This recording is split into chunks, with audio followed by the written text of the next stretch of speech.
इस वक्त मैं मौजूद हूँ माई सफूरा बंद, जहाँ दरियाए रावी पे हेड सिदलाई के मकाम पे बंद तोड़ा जाना है, लेकिन अभी तक यहाँ जो सनसनी फैलाई जा रही है कि बांध अभी टूट जाएगा, अभी तोड़ रहे हैं, ऐसा कुछ भी नहीं है। यहाँ पीछे अभी तक पानी नहीं आया, उस साइड में थोड़ा सा, इन घरों के दूसरी साइड में 1-1 फीट का पानी अभी तक आया है। अभी तक ऐसी कोई सूरत हाल नहीं है। जो हेड इस वक्त चल रहा है दरिया रावी, जो उसकी रीडिंग है वो 85,000 के समथिंग आ रही है। 85,000 क्यूसेक पानी पास हो रहा है। बाकी अभी तक कोई ऐसी खबर नहीं है जिससे कि बांध तोड़ रहे हैं। मशीनरी वगैरह हैवी मशीनरी आई खड़ी है, लेकिन अभी तक यहाँ पानी आना है, ये इंक्रीज़ होना है, ये लेवल तकरीबन 50-40 फुट होना है, तब जाके बंद इसको ब्लास्ट होना है। अल्लाह करे ऐसा टाइम ना आए।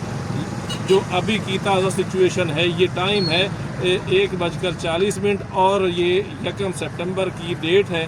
तो आप ये नोट फरमा लें कि अभी तक ये यहाँ पे पानी नहीं आया, थोड़ा सा उस साइड में आया है।